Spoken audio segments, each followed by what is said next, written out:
Hello friends, welcome to online study bytes. मैं हूं प्रतीक्षा और आज हम चैप्टर 13 पढ़ने वाले हैं जिसका नाम है विद्युत धारा। ये कक्षा 8 यानी कि क्लास 8th SCERT की बुक है जो कि यूपी के स्कूल्स में पढ़ाई जाती है।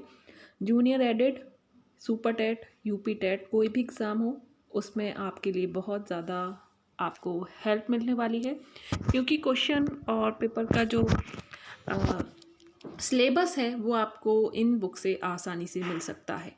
तो चलिए स्टार्ट कर लेते हैं। विद्युत धारा के इम्पॉर्टेंट पॉइंट्स जो आपके एग्ज़ाम में पूछे जा सकते हैं, थोड़ा सा रिवीजन, कुछ इम्पॉर्टेंट क्वेश्चंस, सभी चीज़ें आपको इन चैप्टर से मिलने वाली हैं। काफ़ी सारी जानकारी आपको इन बुक से मिलने वाली है। तो चलिए, विद्युत क्या है? विद्युत एक प्रकार की ऊर्जा का ही रूप है, एनर्जी ही है, और दैनिक जीवन में विद्युत ऊर्जा बहुत महत्वपूर्ण है। आज के टाइम में हम विद्युत के बिना अपने जीवन की कल्पना भी नहीं कर सकते। हर छोटी से बड़ी मशीनें विद्युत पर ही चलती हैं, विद्युत से ही चलती हैं। विद्युत ऊर्जा की आवश्यकता हर मशीन को चलाने के लिए होती है। और आप देखोगे आज के घरों में हर चीज़ के लिए विद्युत की ज़रूरत है, चाहे वो एसी हो, टीवी हो, फ्रिज हो, कोई भी चीज़ हो, वो सारी चीज़ें विद्युत से ही चलती हैं। हम जानते हैं कि किसी चालक को घर्षण द्वारा आवेशित किया जा सकता है। आवेश दो प्रकार के होते हैं, धन आवेश तथा ऋण आवेश। किसी वस्तु के धन आवेशित होने का अर्थ है उस पर इलेक्ट्रॉन की कमी, और ऋण आवेशित होने का अर्थ है इलेक्ट्रॉनों की अधिकता। तो बिल्कुल उल्टा होता है। धन का मतलब है कि इलेक्ट्रॉन की कमी है और ऋण पर इलेक्ट्रॉन की अधिकता होती है। तो हमेशा जो इलेक्ट्रॉन है वो कहाँ से आवेशित होंगे, प्रवाह होंगे विद्युत धारा में। तो जब धन आवेशित चालक को ऋण आवेशित चालक के तार द्वारा जोड़ा जाता है तो ऋण आवेशित चालक से इलेक्ट्रॉन धन आवेशित चालक पर जाने लगते हैं। तो ऋण की तरफ से जा रहे हैं धन की ओर, तो ऋण मतलब नेगेटिव, तो ऋण में से घटित रहे हैं और किसकी ओर बढ़ रहे हैं? धन की ओर बढ़ रहे हैं।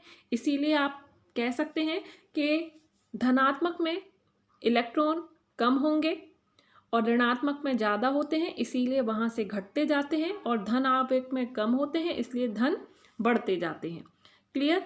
वैज्ञानिकों ने विद्युत धारा की दिशा ऋण आवेश के चलने की दिशा के विपरीत अथवा धन आवेश के चलने की दिशा में माना है। विद्युत धारा को I से दर्शाते हैं। इंपॉर्टेंट है, विद्युत धारा का SI जो है, मात्रक क्या है? एम्पियर है।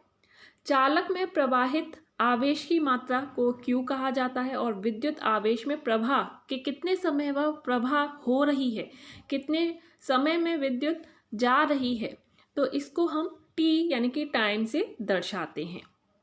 लर्नर्स अनअकैडमी क्रैक सीटेट 2021 का एक कंप्लीट बैच कोर्स लेकर आया है, जो कि एक सक्सेसफुल कोर्स है। 31 जनवरी को होने वाले एग्ज़ाम में 500 से भी ज़्यादा बच्चे इस कोर्स के माध्यम से अपने सीटेट को क्रैक कर पाए हैं।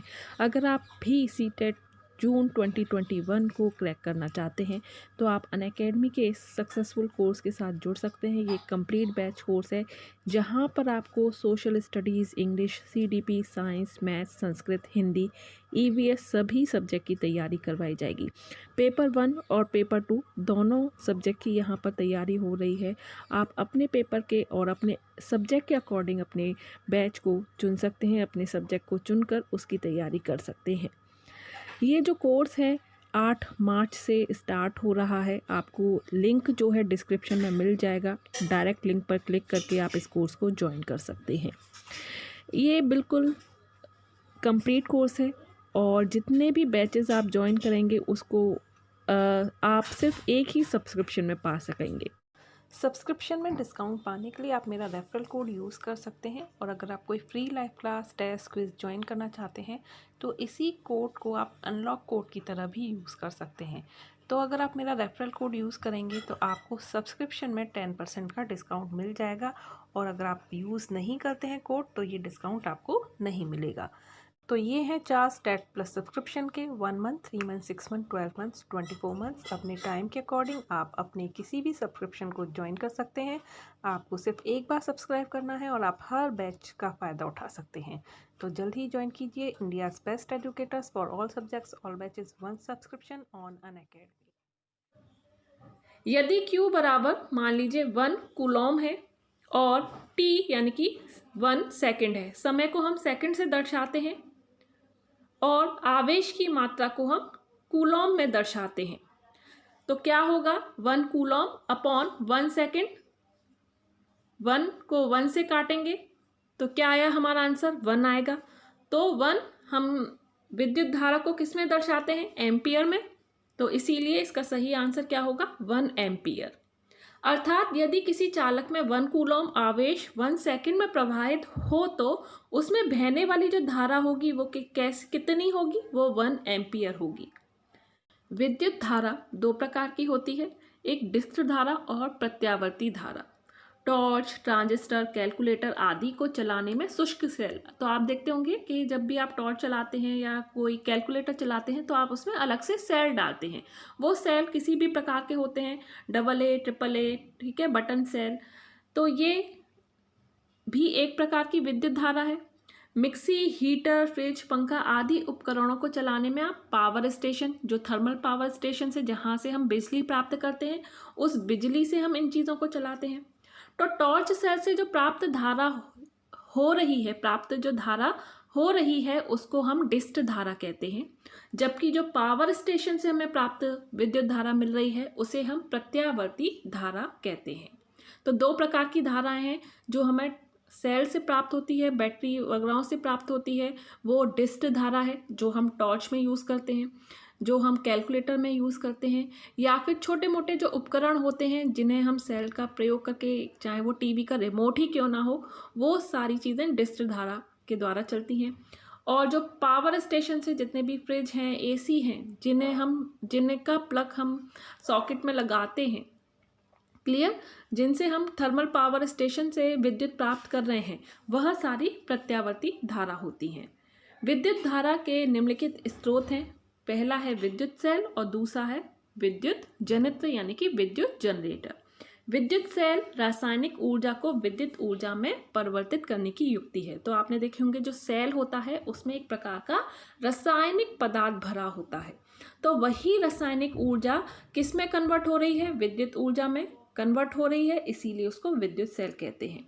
विद्युत सेल की रचना और कार्यविधि। विद्युत सेल में अलग अलग धातुओं की 2 छड़ें होती हैं जिन्हें विद्युताग्र या इलेक्ट्रोड कहते हैं। ये इलेक्ट्रोड किसी बर्तन में एक द्रव में डूबे रहते हैं।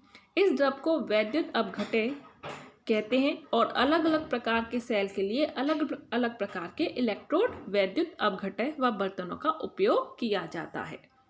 जब 2 इलेक्ट्रोडों को किसी वैद्युत अपघटय में डुबोया जाता है तो एक इलेक्ट्रोड पर ऋण आवेश तथा दूसरे इलेक्ट्रोड पर धन आवेश एकत्र होने लगता है। जिस इलेक्ट्रोड पर ऋण आवेश संचित होते हैं उन्हें क्या कहते हैं, कैथोड कहते हैं, और जिस पर धनावेश संचित होता है उसे एनोड कहते हैं। जब इन इलेक्ट्रोडों को किसी चालक तार से जोड़ा जाता है तो उसमें आवेश प्रवाहित होने लगते हैं, यानी कि इलेक्ट्रॉन जो है वो प्रवाहित होने लगते हैं, जिससे तार में विद्युत धारा बहने लगती है। और जब तक वैद्युत अपघटन से आवेश इलेक्ट्रोडों को मिलते रहते हैं, तार में आवेशों का जो प्रवाह है वो होता रहता है और विद्युत धारा जो है वो प्राप्त होती रहती है। विद्युत सेल के प्रकार। विद्युत सेल जो होते हैं वो 2 प्रकार के होते हैं, पहला है प्राथमिक सेल और दूसरा है द्वितीयक सेल, यानी कि primary cell and secondary cell. Primary cell क्या होते हैं, प्राइमरी सेल वे होते हैं उन्हें आवेशित नहीं किया जा सकता, यानी कि ये नॉन रिचार्जेबल होते हैं। एक बार खर्च हो जाने पर इनको दोबारा से रिचार्ज नहीं किया जा सकता। इन सेलों में होने वाली रासायनिक क्रियाएं अनुत्क्रमणीय होती हैं, यानी कि दोबारा से रिचार्जेबल नहीं होती हैं। Leclanche cell, Daniel cell, Volta cell, शुष्क सेल, बटन सेल, ये सभी क्या हैं, प्राथमिक सेल हैं। जैसे आप देखोगे टॉर्च में जो आप सेल यूज़ करते हो, या छोटे छोटे जो बटन वाले सेल होते हैं वो एक बार डिस्चार्ज हो जाते हैं तो आप उन्हें फेंक देते हो, दोबारा से हम यूज़ नहीं करते, ठीक है। तो ये सेल जो होते हैं ये प्राइमरी सेल होते हैं। ये जो रासायनिक क्रिया हैं उन्हें विद्युत ऊर्जा में बदलते हैं, रासायनिक चीज़ों को विद्युत में कन्वर्ट कर देते हैं। ये होते हैं प्राथमिक सेल। क्लियर? सेल को अगर आप तोड़ के देखोगे तो उसमें काले रंग का चूर्ण आपको दिखाई देगा, जिसे जो काले रंग का चूर्ण होता है उसे मैग्नीज डाइऑक्साइड यानी कि MnO2 कहते हैं। कार्बन के चूर्ण का मिश्रण होता है ये। सफ़ेद रंग का जो चूर्ण होता है वो अमोनियम क्लोराइड होता है, जो सेल में जले पेस्ट के रूप में भरा जाता है। सेल का खुला ऊपरी सिरा चपड़े या पिच से बंद होता है। कार्बन की छड़ के ऊपर लगी पीतल की टोपी धनात्मक यानी कि ध्रुव तथा जस्ते से बनी होती है। ऋण ध्रुव का कार्य करती है।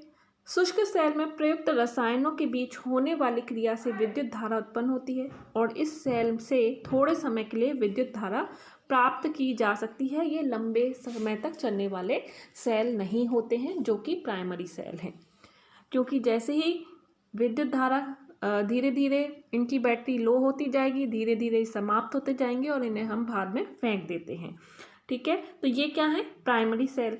अब आते हैं सेकेंडरी सेल। सेकेंडरी सेल क्या होते हैं? द्वितीयक सेल वे सेल होते हैं जिन्हें पुनः आवेशित किया जा सकता है, जिन्हें आप रिचार्ज कर सकते हैं। जैसे कि आप देखोगे आपके घरों में इन्वर्टर होता है।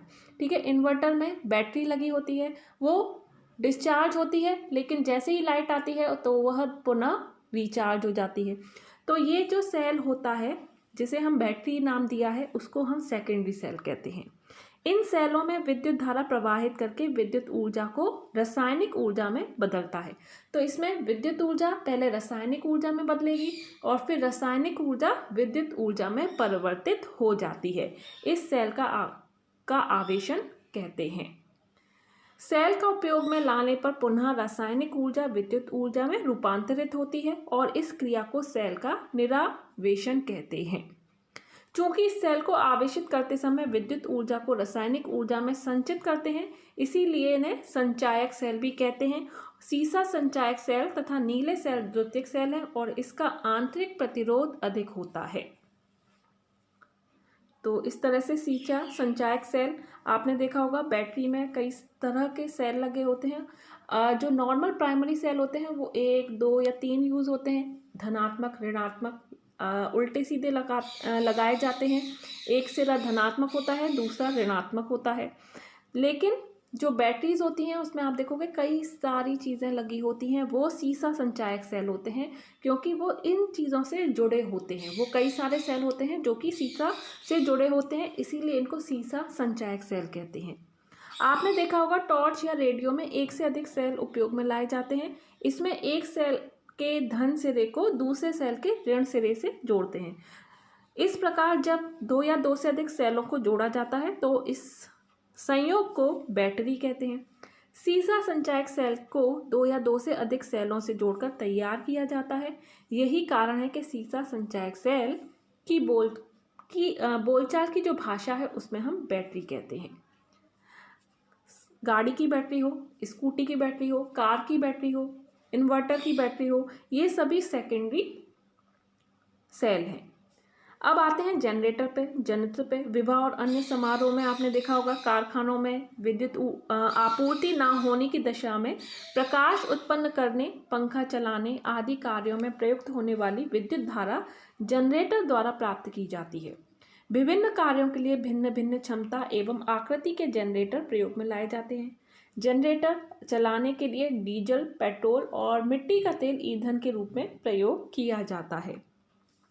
जनरेटर में यांत्रिक ऊर्जा विद्युत ऊर्जा के रूप में परिवर्तित होती है। तो यहाँ पर क्या होता है? यांत्रिक ऊर्जा विद्युत ऊर्जा के रूप में परिवर्तित होती है।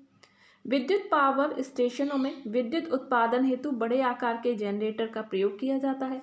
पावर स्टेशनों पर जनरेटर को चलाने के लिए जल ऊर्जा और भाप ऊर्जा का उपयोग किया जाता है। विद्युत पावर स्टेशनों से घरों, दुकानों और कल कारखानों तक विद्युत धारा कैसे भेजी जाती है? तो विद्युत पावर स्टेशनों से उच्च वोल्टता पर एल्यूमीनियम के मोटे तारों द्वारा विद्युत धारा को दूरस्थ स्थित शहर, कस्बों अथवा ग्रामों के विद्युत वितरण सब स्टेशन पर भेजा जाता है। वहां से एल्यूमीनियम के तारों द्वारा ट्रांसफार्मर के माध्यम से 220/440 वोल्टता पर विद्युत धारा घरों, दुकानों और कारखानों के मेंस तक भेजते हैं। यह विद्युत धारा प्रत्यावर्ती धारा होती है। आपने देखा होगा, काफ़ी बड़े बड़े तारों को देखा होगा। तो ये सारी चीज़ें तारों के माध्यम से, जो कि एल्यूमिनियम के तार होते हैं, वहाँ से भेजी जाती हैं, जो कि घरों तक पहुँचती हैं। कहाँ से? थर्मल पावर स्टेशनों से। तो यहाँ प्राथमिक सेल और द्वितीयक सेल में अंतर दिया हुआ है, ये आप देख सकते हैं। प्राथमिक सेल, इसका आंतरिक प्रतिरोध अधिक होता है। इसको पुनः आवेशित यानी कि रिचार्ज नहीं किया जा सकता। इसका उपयोग घड़ी, टॉर्च, रिमोट, जो AA+, AAA+ या बटन सेल जो होते हैं, वो सभी क्या हैं? प्राथमिक सेल के अंतर्गत आते हैं। आपने देखा होगा, पहले बहुत बड़े बड़े सेल चलते थे, बड़ी बड़ी टॉर्च में डलते थे, उन्हें शुष्क सेल कहते हैं। तो वो सभी क्या हैं? प्राथमिक सेल हैं। द्वितीयक सेल क्या है? इसका आंतरिक प्रतिरोध कम होता है। इनको पुनः आवेशित यानी कि रिचार्ज किया जा सकता है, चार्जेबल होते हैं ये। इसका उपयोग कार, ट्रक, इन्वर्टर आदि में होता है। क्लियर? इतना आपको समझ में आ गया होगा। अब चलते हैं विद्युत वाहक बल, विभवांतर और प्रतिरोध। इलेक्ट्रोमोटिव फोर्स, विद्युत वाहक बल क्या है? विद्युत सेल के दोनों ध्रुवों को संयोजक तार द्वारा किसी विद्युत परिपथ में जोड़ने पर परिपथ में विद्युत धारा प्रवाहित होने लगती है। दोनों ध्रुव यानी कि एक ऋणात्मक और एक नकारात्मक। विद्युत धारा प्रवाहित होने लगेगी अथवा आवेश प्रवाहित होने लगते हैं। विद्युत आवेशों को प्रवाह के लिए आवश्यक ऊर्जा विद्युत सेल से प्राप्त होती है। इस प्रकार संपूर्ण जो परिपथ है, बाह्य हो और आंतरिक हो, में 1 कूलॉम आवेश प्रवाहित होने के लिए सेल से जो ऊर्जा प्राप्त होती है, उसे सेल का विद्युत वाहक बल कहते हैं। और ये कैसे निकलता है? सेल का विद्युत वाहक बल E सेल द्वारा प्राप्त ऊर्जा जूल में होती है और परिपथ में प्रवाहित आवेश कूलॉम में दर्शाया जाता है। इसका मात्रक जूल या कूलॉम या वोल्ट होता है। विद्युत सेल से विद्युत धारा ना लेने की दशा में सेल के ध्रुवों का विभवांतर अधिकतम होता है, जिसे सेल का विद्युत वाहक बल कहते हैं। पोटेंशियल डिफरेंस क्या होता है? विभवांतर, विद्युत सेल के दोनों ध्रुवों को संयोजक तार द्वारा जोड़ने पर चालक में विद्युत धारा सेल के धन ध्रुव से ऋण ध्रुव की ओर प्रवाहित होने लगती है। आवेश प्रवाह के लिए आवश्यक ऊर्जा सेल द्वारा प्राप्त होती है। एकांक आवेश को चालक के एक सिरे से दूसरे सिरे तक प्रवाहित होने में व्यय ऊर्जा को चालक के सिरों का विभवांतर कहते हैं। तो विभवांतर कैसे निकलते हैं? व्यय ऊर्जा जो कि जूल में होगी और प्रवाहित आवेश हमेशा ध्यान रखिए कूलॉम में दर्शाया जाता है। तो विभवांतर का मात्रक जूल, कूलॉम या वोल्ट होता है। यदि चालक के एक सिरे से दूसरे सिरे तक कूलॉम आवेश प्रवाहित करने के लिए किया गया कार्य जूल हो तो विभवांतर क्या होगा? W/Q। W बराबर 1 जूल, Q बराबर 1 कूलॉम तथा विभवांतर बराबर 1 जूल बटा 1 कूलॉम। तो आंसर क्या आएगा? 1 वोल्ट। यदि कूलॉम आवेश को चालक के एक सिरे से दूसरे सिरे तक प्रवाहित करने के लिए 1 जूल ऊर्जा व्यय हो तो चालक के सिरों के बीच कितना विभवांतर होगा? 1 वोल्ट होगा। क्लियर? अब आते हैं प्रतिरोध पर। जब किसी चालक में विद्युत धारा प्रवाहित होती है तब चालक इसके प्रवाह में रुकावट डालता है। चालक का वह गुण जिसके कारण उसके प्रवाह में अवरोध उत्पन्न हो रहा है चालक का प्रतिरोध यानी कि R कहलाता है और इसका मात्रक ओम है। किसी चालक का प्रतिरोध उसके सिरे के बीच के विभवांतर तथा उसमें प्रवाहित होने वाली विद्युत धारा I के अनुपात के बराबर होता है। तो विभवांतर अपॉन I यानी कि विद्युत धारा, और ये क्या है? क्या निकाल रहे हैं हम? प्रतिरोध निकाल रहे हैं। किसी चालक के सिरे पर 1 वोल्ट विभवांतर आरोपित करने से चालक में यदि 1 एम्पियर की धारा प्रवाहित हो तो चालक का प्रतिरोध क्या होगा? 1 ओम होगा। विद्युत धारा के प्रभाव, ऊष्मीय प्रभाव। जब किसी चालक में विद्युत धारा प्रवाहित की जाती है तो उस चालक का ताप बढ़ने लगता है। विद्युत धारा के इस प्रभाव को उपयोग करके अनेक उपयोगी उपकरण बनाए गए हैं, जैसे विद्युत प्रेस, बल्ब, विद्युत हीटर, विद्युत केतली, बाल सुखाने के लिए ड्रायर आदि। विद्युत बल्ब विद्युत धारा के ऊष्मीय प्रभाव का उपयोग विद्युत बल्ब द्वारा प्रकाश उत्पन्न करने में किया जाता है। सामान्य बल्ब में टंगस्टन का बहुत पतला तार लगा होता है जिसे तंतु कहते हैं। मोस्ट इम्पॉर्टेंट, बल्ब में टंगस्टन का बहुत पतला तार लगा होता है जिसे हम फिलामेंट कहते हैं। बल्ब से वायु निकालकर नाइट्रोजन ऑर्गन गैस भर देते हैं। तो कौन सी बल्ब में कौन सी गैस भरी जाती है, इस तरह का प्रश्न पूछा जा सकता है। जब बल्ब में तंतु में विद्युत धारा प्रवाहित की जाती है तब तंतु गर्म होकर श्वेत तप्त हो जाता है, फलस्वरूप प्रकाश उत्पन्न होता है और तंतु का गलनांक बहुत अधिक होने के कारण यह पिघलता नहीं है। क्लियर, ये सभी चीज़ें आपने देखी होंगी, बल्ब आपने देखे होंगे, बल्ब के अंदर एक तंतु भी देखा होगा जिसे फिलामेंट कहते हैं। जब किसी चालक में विद्युत धारा प्रवाहित की जाती है तब चालक के चारों ओर चुंबकीय क्षेत्र बन जाता है और इस घटना को विद्युत धारा का चुंबकीय प्रभाव कहते हैं। अमीटर वोल्टमीटर की कार्य प्रणाली विद्युत धारा के चुंबकीय प्रभाव पर आधारित है। नेक्स्ट है रासायनिक प्रभाव। कुछ द्रव जैसे नमक का घोल, अम्ल और क्षार का जलीय विलयन आदि में विद्युत धारा प्रवाहित करने पर वे विघटित हो जाते हैं और उनमें रासायनिक क्रिया होने लगती है। इस घटना को विद्युत धारा का रासायनिक प्रभाव कहते हैं। इस प्रभाव के द्वारा विद्युत ऊर्जा का रूपांतरण रासायनिक ऊर्जा में किया जाता है। इसका उपयोग अनेक कार्य जैसे विद्युत लेपन, धातुओं के निष्कर्षण और शोधन आदि में किया जाता है। विद्युत धारा के रासायनिक प्रभाव पर आधारित उपकरण वोल्टामीटर कहलाता है। विद्युत परिपथ, उसके अवयव और उनके प्रतीक। विद्युत धारा के प्रवाहित होने के मार्ग को विद्युत परिपथ कहा जाता है। विद्युत परिपथ विभिन्न प्रकार के विद्युत उपकरणों और यंत्रों का एक बंद संयोजन है। इनमें विद्युत धारा प्रवाहित करके विद्युत ऊर्जा का उपयोग विभिन्न प्रकार के कार्य में करने में किया जाता है। तो यहाँ पर तालिका दी हुई है, ये क्लियर नहीं है, इसको अलग से टेलीग्राम पर पोस्ट कर दूंगी, तो आप टेलीग्राम चैनल से जुड़ सकते हैं। डिस्क्रिप्शन में लिंक दिया है, वहाँ से आप टेलीग्राम चैनल पर जुड़ सकते हैं। विद्युत चालक और विद्युत रोधी पदार्थ यहाँ क्रियाकलाप है। प्लास्टिक से बनी वस्तु में विद्युत का प्रभाव नहीं होता है, इसीलिए परिपथ पूरा नहीं हो पाता और बल्ब नहीं जलता है। तो यहाँ पर कुछ बात बताई गई है। तो धातुओं से बनी वस्तु में विद्युत का प्रभाव होता है और प्लास्टिक से बनी वस्तु में विद्युत का प्रभाव नहीं होता। तो जिन वस्तुओं में विद्युत धारा का प्रवाह हो सकता है उन वस्तुओं को विद्युत चालक तथा जिन वस्तुओं में विद्युत प्रवाह नहीं हो सकता उन्हें विद्युत रोधी पदार्थ कहते हैं। विद्युत चालक कौन कौन से हैं? तांबा, एल्यूमिनियम, चांदी, ग्रेफाइट, पारा आदि। और विद्युत रोधी हैं रबर, प्लास्टिक, सूखा कपड़ा, लकड़ी, कांच आदि, ये विद्युत रोधी हैं। तो सुचालक, कुचालक ये भी आपने पढ़े होंगे।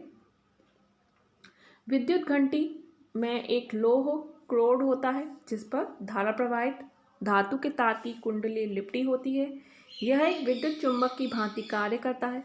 एक आर्मेचर जिसके एक सिरे पर हथौड़ा जुड़ा होता है विद्युत चुंबक के निकट इसके ध्रुवों के सामने रखा जाता है। जब कुंडली से धारा प्रवाहित होती है तो यह एक विद्युत चुंबक बन जाती है तथा लोहे के बने आर्मेचर को अपनी ओर आकर्षित करती है।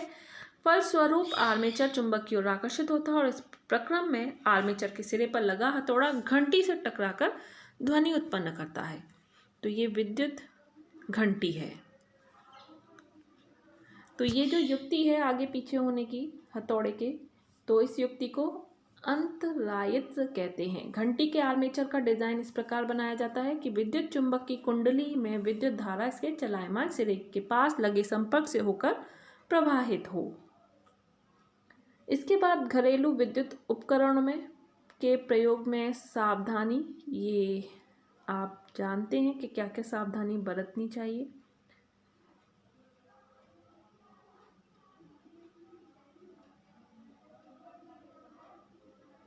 तो भीगे हाथों से स्विच को नहीं छूना चाहिए, विद्युत धारा के खुले तार को नहीं छूना चाहिए।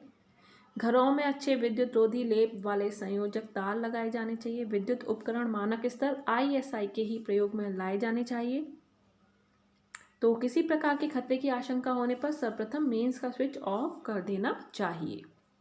एमीटर क्या होता है? अमीटर विद्युत परिपथ में विद्युत धारा का मापन अमीटर द्वारा किया जाता है। इम्पॉर्टेंट है लाइन। विद्युत परिपथ में अमीटर को संकेत में इस तरह से एमीटर प्लस और माइनस, तो इसका जो एमीटर होता है इसमें प्रवाह इस तरह से ही होता है सीधे। तो इस तरह से प्लस एमीटर और माइनस नेगेटिव चिन्ह से व्यक्त करते हैं। एमीटर के धन सिरे को सेल अथवा बैटरी के धन ध्रुव से तथा ऋण सिरे को बैटरी के ऋण सिरे से जोड़ते हैं। इससे परिपथ में श्रेणी क्रम में जोड़ा जाता है। अमीटर का प्रतिरोध बहुत कम होता है और आदर्श अमीटर का प्रतिरोध 0 होता है। तो आपने देखा होगा जो झालर होती हैं, यहाँ बल्ब लगे होते हैं इस तरह से, ठीक है। तो ये इस तरह का जो प्रयोग है वो अमीटर के माध्यम से होता है। और वोल्टामीटर में एक के ऊपर एक जो होते हैं वो वोल्टामीटर में। तो चालक के सिरों के बीच विभवांतर ज्ञात करने के लिए वोल्टामीटर का प्रयोग किया जाता है। तो अमीटर आप देख सकते हो किस तरह का होता है और वोल्टामीटर इस तरह का होता है। विद्युत परिपथ में वोल्टमीटर का संकेत पॉजिटिव वोल्टा नेगेटिव व्यक्त करते हैं। विद्युत परिपथ में जिन दो बिंदुओं के मध्य विभवांतर ज्ञात करना होता है, वोल्टमीटर को उन बिंदुओं के मध्य समांतर क्रम में जोड़ा जाता है। वोल्टमीटर का प्रतिरोध बहुत अधिक होता है। आदर्श वोल्टमीटर का प्रतिरोध अनंत होता है। तो यहाँ पर ये हमारा चैप्टर एंड होता है और उम्मीद करती हूँ कि आपको काफ़ी सारी जानकारी मिली हो, कुछ चीज़ें आपको अच्छी लगी हों, समझ में आया हो और किस चीज़ का मात्रक क्या है ये आपको ध्यान रखना है। तो चलिए क्वेश्चन है यहाँ पर। पहला क्वेश्चन है, निम्न में से सही विकल्प चुनकर अपनी अभ्यास पुस्तिका में लिखिए। अमीटर द्वारा मापा जाता है विद्युत धारा, विभवांतर, आवेश या विद्युत ऊर्जा। तो ये बिल्कुल हमने अभी पढ़ा है अमीटर के द्वारा क्या मापा जाता है। तो एक बार और देख लेते हैं अमीटर। तो विद्युत परिपथ में विद्युत धारा का जो मापन होता है वो अमीटर के द्वारा होता है। तो ऑप्शन जो 1 है वो बिल्कुल सही होगा। ऑप्शन 1 अमीटर द्वारा मापा जाता है विद्युत धारा। किस सेल को पुनः आवेशित किया जा सकता है, यानी कि चार्ज किया जा सकता है? तो शुष्क cell, Daniel cell, voltage cell या सीसा संचायक सेल। तो सीसा संचायक सेल जो कि इन्वर्टर की बैटरी, कार की बैटरी, ट्रक की बैटरी में डलते हैं, उन्हें हम सीसा संचायक सेल कहते हैं। ये सेकेंडरी सेल होते हैं जिन्हें दोबारा से चार्ज कर सकते हैं। क्लियर। नेक्स्ट है विद्युत विभवांतर का मात्रक क्या है? कूलॉम, एम्पियर, सेकंड या वोल्ट। तो विद्युत विभवांतर का मात्रक क्या होगा? वोल्ट होगा। Option D. नेक्स्ट है, ये जो जिगजैग है किसका प्रतीक है? प्रतिरोध का, सेल का, वोल्टमीटर का या अमीटर का? तो ये है प्रतिरोध का। ऑप्शन अ इसका सही आंसर है। तो इसी के साथ एक और प्रश्न हम चलते हैं। निम्नलिखित में से कौन सा समीकरण सही है? I=Q×T, तो ये गलत है। Q/T ये सही है।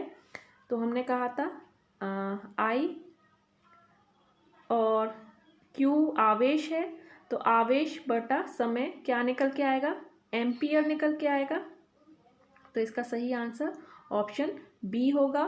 तो बताया था 1 कूलॉम में कितना समय में जाता है? 1 सेकंड में जाता है। तो वो क्या निकल के आया था? हमारा 1 एम्पियर निकल के आया था। तो ऑप्शन बी इसका सही होगा। तो इसी के साथ अभी के लिए इतना ही। कोई भी डाउट है कमेंट में लिख सकते हैं। Bye bye, take care.